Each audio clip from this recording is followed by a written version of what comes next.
Eh bien salut tout le monde, j'espère que vous allez bien, j'espère que vous avez passé une bonne semaine. Tout d'abord, excusez-moi pour cette semaine, je n'ai pas pu sortir de vidéo puisque comme vous pouvez le constater, je viens enfin d'emménager. Ça m'a pris un petit peu plus de temps que prévu, donc j'ai dû zapper la vidéo news d'ailleurs, hein, ce n'est toujours pas terminé, hein, derrière moi ça va pas rester comme ça normalement. En tout cas, bon c'est qu'un petit détail, on s'en fiche.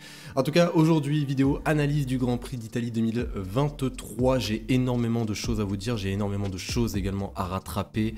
Je vais parler en long et en large, on va aborder toutes les écuries, on va faire un point hein, bien sûr sur toutes les écuries, pas forcément sur les évolutions en elles-mêmes, mais au moins sur ce qu'on a pu entendre à droite à gauche, puisqu'on a eu énormément d'informations, notamment deux grosses news concernant Mercedes et Ferrari. Donc les amis, ne perdons pas plus de temps, n'oubliez pas de liker, de vous abonner si ce n'est pas déjà fait, et on est parti pour cette analyse.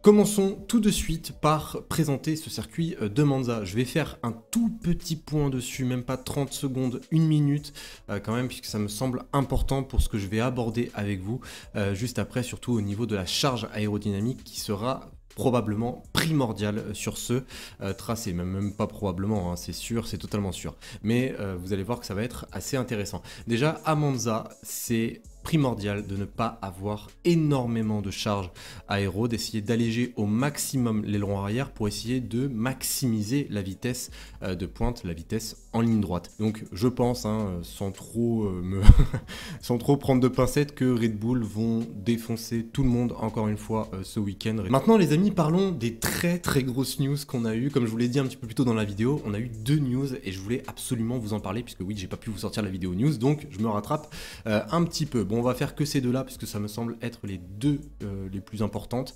Déjà la première news, elle concerne Mercedes. Comme vous pouvez le constater à l'écran, je vous ai mis une magnifique image de Toto Wolff, Lewis Hamilton et George Russell, puisque c'est désormais officiel après pas loin de 2 ou même 3 mois d'attente. La prolongation non pas de un pilote mais des deux pilotes Mercedes vient d'être confirmée par Toto Wolff. Les deux pilotes, que ce soit Lewis Hamilton ou George Russell, ont prolongé jusqu'en fin 2025. Et que vous dire de plus? J'en ai longuement parlé sur la chaîne. Chaque semaine, on s'attendait à une prolongation. Chaque semaine, on s'attendait à ce que Lewis Hamilton signe le contrat. On était un petit peu plus focalisé sur Lewis Hamilton, puisque voilà, bien sûr, on se pose des tonnes et des tonnes de questions. Comme je vous l'ai toujours dit, hein, pour moi, c'est minimum top 3 des meilleurs line-up sur la grille. Les deux fonctionnent très bien, ils s'entendent très bien. Il n'y aura pas mieux pour George Russell que d'avoir Lewis Hamilton en tant que coéquipier pour son évolution, encore une fois en Formule 1. Lewis Hamilton, il a toujours la hargne. On se pose tous cette fameuse question dans notre tête, est-ce qu'il va réussir à aller chercher un 8e titre?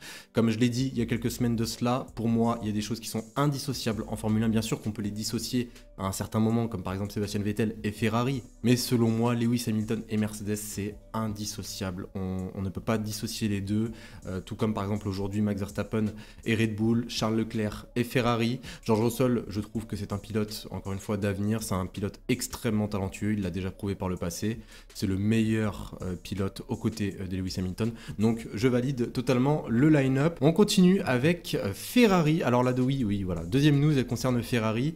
Et Ferrari, eux, ils prennent un virage. Ils prennent un virage et c'est un virage extrêmement important pour l'avenir de la Scuderia Ferrari. On n'en peut plus de voir la Scuderia Ferrari galérer depuis 15 ans pour amener un titre, même un titre constructeur. Hein. Si on n'a pas le titre pilote, on envie de vous dire, ça va, c'est pas non plus la mort, mais au moins un titre constructeur. On parle de Ferrari quand même.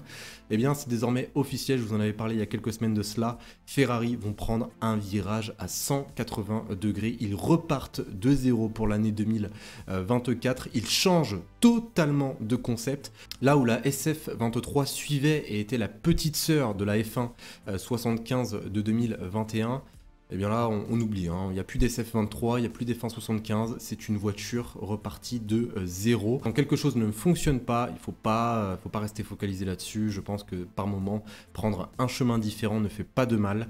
Et véritablement, je pense que c'est le bon choix, encore une fois. Donc voilà, vous me dites bien sûr ce que vous en pensez. Ferrari change totalement de concept pour l'année 2024. Ils sont déjà d'ailleurs en train de travailler sur leur voiture de 2024. Ça a pris un petit peu plus de temps que prévu, puisqu'ils n'ont vraiment pas voulu se précipiter tout simplement vers ce nouveau concept. Donc nous en avons terminé maintenant concernant Ferrari. Maintenant passons à mon pronostic. Donc on est parti pour le pronostic et je vous invite à aller dans la description, puisque un abonné du nom de Flavien a eu la gentillesse de me refaire en totalité le tableau des pronostiqueurs depuis ce début de saison. Donc si vous avez pronostiqué sur la chaîne, eh bien je vous invite à aller voir ce tableau, il se trouve dans la description. Il faut savoir que je mettais 3 points si vous me trouvez le bon podium dans l'ordre et 1 point si vous me trouviez juste le bon vainqueur. Ceci dit, je remercie encore une fois Flavien. Donc commençons tout de suite avec le pronostic. Alors moi, concernant Monza, j'aimerais bien qu'on revienne un an en arrière, en 2022. Puisque c'est vrai qu'à Monza, on s'attend tous à une bonne performance de Ferrari. Enfin du moins on ne s'y attend pas, mais au moins on l'espère, de voir la Scuderia Ferrari au minimum sur le podium. Moi je pense que c'est une possibilité. Ferrari peuvent essayer d'aller chercher le podium. Après bien sûr ça sera difficile parce qu'il y a quand même de la concurrence.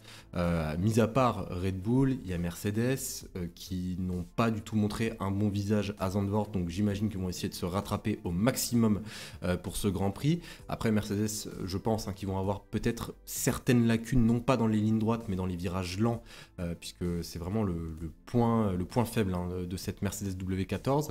Nous avons également McLaren que j'attends extrêmement présent à Monza. Ils ont prouvé à Zandvoort que c'était les plus rapides dans les virages lents, ils étaient même plus rapides que la RB19. Donc envie de vous dire, pourquoi pas, s'ils arrivent à maximiser la vitesse en ligne droite, je pense qu'ils peuvent faire de très très gros dégâts McLaren ce week-end.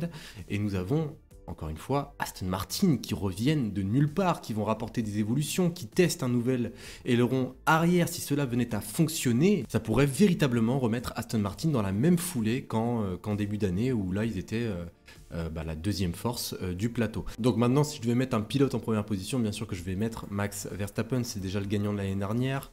La voiture est parfaite sur tous les aspects, que ce soit en ligne droite ou dans les virages. Leur équilibre aérodynamique est juste fabuleux, il n'y a rien à redire là-dessus, ils vont survoler ce Grand Prix. En 2022, Max Verstappen avait terminé avec 3 secondes d'avance.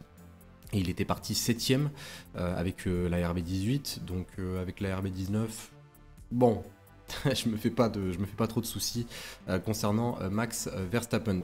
En deuxième position, je vais mettre Lando Norris. Ils prennent des risques avec leur aileron arrière. Le résultat obtenu à Zandvoort n'a pas été satisfaisant du tout. Lando Norris avait fait une qualif juste monstrueuse et malheureusement, il y a eu des conditions et des incidents qui n'ont pas pu lui permettre de revenir, et même la stratégie n'était pas forcément très très bonne de la part de McLaren à ce moment-là. Bon, après ils ont fait comme ils pouvaient, mais bon, en tout cas McLaren, je les attends très très fort, donc c'est pour cela que je vais mettre Lando Norris en deuxième position. Et en troisième position, et c'est là où ça devient très très intéressant, puisque là on a plusieurs options. On a Lewis Hamilton qui doit rattraper de très très gros points maintenant sur Fernando Alonso pour la bataille pour la P2 tout simplement. Fernando Alonso, exactement, qui s'est rapproché de Sergio Pérez à Zandvoort et qui doit encore une fois gagner de très très gros points. Nous avons également les deux Ferrari, que ce soit celle de Charles Leclerc ou celle de Carlos Sainz. C'est vrai que Ferrari, ils ont tendance à ne pas être très très réguliers en ce moment, mais ils peuvent par moment nous sortir de très très grosses performances. Mais celui que je vois en troisième position, et là c'est purement par rapport au classement pilote et également par rapport à la pression, à une certaine pression qu'il a sur les épaules, c'est Sergio Pérez. Puisque là, Sergio Pérez, il n'a plus droit à l'erreur, vraiment. Son erreur à Zandvoort lui a coûté très très cher. Son erreur à Zandvoort peut-être en fin de saison lui coûter cette fameuse P2 et peut lui coûter sa place chez Red Bull. Donc s'il y a bien un pilote sur cette grille qui doit se réveiller, c'est Sergio Pérez. Donc c'est pour cela que je vais mettre en 3e position avec cette Red Bull. Il a la possibilité de faire un très très bon résultat et j'espère pour lui qu'il va réussir à le faire. Surtout avec le retour de Ricciardo qui nous a fait émettre des doutes sur la place de titulaire de Sergio Pérez chez Red Bull. S'il doit se réveiller, c'est maintenant ou jamais. Donc voilà, je rappelle mon podium. Max Verstappen 1er, Lando Norris 2e, Sergio Pérez 3e. N'oubliez pas de me laisser le vôtre dans les commentaires. Et sur ce les amis, eh bien j'espère vraiment que cette vidéo vous aura plu. C'est le cas, n'oubliez pas de la liker, de vous abonner si ce n'est pas déjà fait. Et sur ce, eh bien je vous dis à dimanche. Salut tout le monde.